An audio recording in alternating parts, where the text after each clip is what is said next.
O Fundo Mundial para a Natureza afirmou que populações selvagens de espécies monitoradas tiveram um declínio de quase 70% nas últimas 5 décadas. O planeta perdeu quase 70% de sua população de animais selvagens em 50 anos.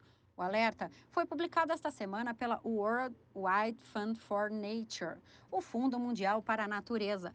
O relatório estabelece uma ligação cada vez mais clara entre a perda de biodiversidade e o aquecimento global. As principais causas do declínio da vida selvagem continuam sendo a destruição do habitat em primeiro lugar, que está relacionada ao nosso sistema alimentar. Cerca de 80% de todo o desmatamento no mundo é impulsionado pela forma como produzimos e consumimos alimentos. Em segundo lugar, vem a caça e as armadilhas, um problema que continua sendo generalizado em muitas regiões. Às vezes, existem florestas que ainda estão de pé, mas são desprovidas de vida selvagem por causa da caça e armadilhas. A mudança climática é hoje o terceiro fator de impacto, mas especialistas alertam que o seu papel vem aumentando muito rapidamente. Em seguida, aparecem a contaminação do ar, da água e do solo, bem como a disseminação pelo homem de espécies invasoras. O declínio é global, mas há algumas regiões que são muito mais afetadas, como 94% no continente latino-americano. Isso não é totalmente surpreendente para a região, cujas áreas tropicais contêm muito mais biodiversidade do que outros lugares. Óbvio que o declínio lá é, por isso, maior em comparação com a Europa, onde registramos uma redução de 15%. Isso ocorre porque a Europa perdeu a vida selvagem muito mais cedo. Tartarugas de couro, linces, tubarões, corais e sapos estão entre os animais da biodiversidade mais ameaçados. O Índice Planeta Vivo, publicado a cada 2 anos, agora registra 5.230 espécies de vertebrados espalhadas por cerca de 32 mil populações de animais no mundo. Em 2020, um estudo publicado na revista de referência Nature questionou o valor desse índice. O atacante brasileiro Neymar começou a ser julgado nesta segunda-feira em Barcelona, na Espanha. Ele é acusado de corrupção empresarial na transferência do Santos para o Barcelona em 2013.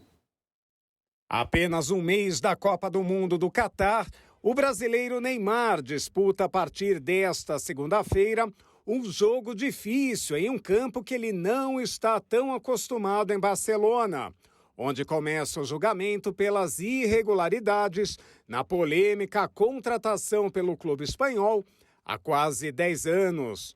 O jogador do Paris Saint-Germain, que saiu do Barça em 2017 em uma contratação milionária do clube francês, chegou à corte ao lado dos pais, também processados no caso.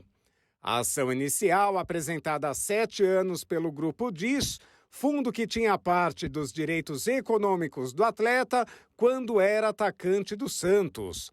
Neymar é acusado pelo Ministério Público de corrupção empresarial. Os promotores pediram prisão de 2 anos e o pagamento de uma multa de 10 milhões de euros. Além do jogador e dos pais, também são processados os ex-presidentes do Barcelona, Sandro Rosell e Josep Maria Bartomeu, assim como o ex-presidente do Santos, Odílio Rodrigues Filho. Os advogados de Neymar argumentam que o cliente não cometeu nenhum crime e questionam se a Espanha tem competência legal para o caso. E há 35 dias da Copa do Mundo, o Catar informou que já foram feitos mais de 1,5 milhão de solicitações de visto para o período do Mundial. Mais de 1,5 milhão de solicitações para obter um cartão Raia foram registradas no Catar.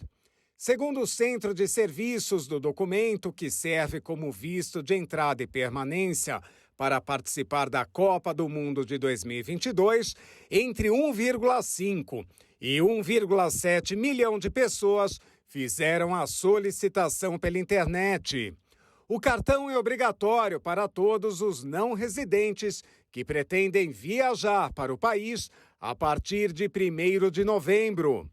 O pedido só pode ser feito após a compra de ingressos para assistir a jogos de futebol e reserva de alojamento. O Raia também permite aos titulares o acesso gratuito aos transportes comuns, assim como algumas fanzones. Para lidar com o fluxo de fãs de futebol, O Catar vai fortalecer sua capacidade aeroportuária e instalações de fronteira terrestre.